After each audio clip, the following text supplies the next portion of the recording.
नमस्कार दोस्तों, Vimlesh Tripathi initiative channel पर आप सभी का स्वागत है। ये जैसा कि देख रहे हैं, ये मेरी नई कविता की किताब आई है और कुछ कविताएं मैंने पहले भी इस संग्रह से पढ़ी हैं। एक कविता मैं इस संग्रह से आज मैं आपके सामने पढ़ रहा हूँ। कविता का शीर्षक है क्या करूँ। क्या करूँ उन छड़ियों का जो मेरी देह पर टूटी, तब भी सीख न पाया ठीक तरह अंग्रेजी।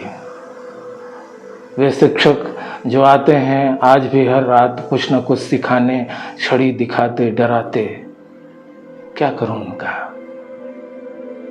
उन गीतों का क्या करूं जिन्हें भैंस के पीठ पर चढ़कर गाता था सरजुआ का बेटा, और मैं घर की मर्यादा तोड़ चला जाता था नदी तक। उसके साथ के कर्ज में डूबा उसने खा लिया सल्फास पिछले ही दिनों।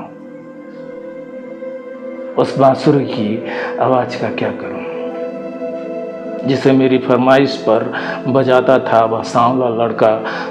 हम मिलकर फांकते थे मकई का लावा एक ही गमछे में। दुनिया एक बांसुरी की मधुर तान में बदल जाती थी। जो चला गया सऊदी अरब एक दिन, कब लौटेगा अब पता नहीं।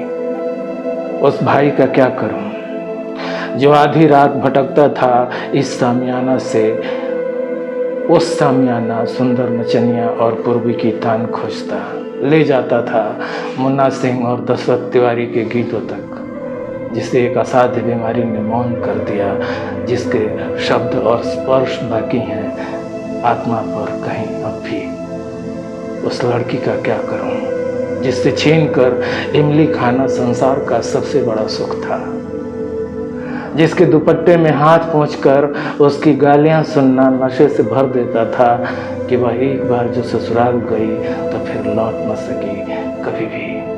क्या करूं उन सपनों का, क्या करूं उन सपनों का जिसमें धरती और आसमान मिलकर एक हो जाते थे। स्वर्ग के फूल तोड़ लाना बाएं हाथ का खेल था। सारे पेड़ साबूत थे, हर घोंसले में दाना था। वे जो एक एक टूटे खामोश। बाल पोथी में अंकित उस नक्शे का क्या करूं जिसका अधिकांश भाग आभासी सबूत दिखता था सच से खाली, जिसके एक प्रथम प्रधानमंत्री और एक प्रथम राष्ट्रपति थे और एक बहुत बूढ़ा पिता था जिसके सीने पर 3 गोलियों के निशान थे। क्या करूं कि मेरी कविता में वह बार बार प्रश्न चिन्ह की तरह खड़ा हो जाता है, मेरी भाषा को निरुत्तर कर देता है।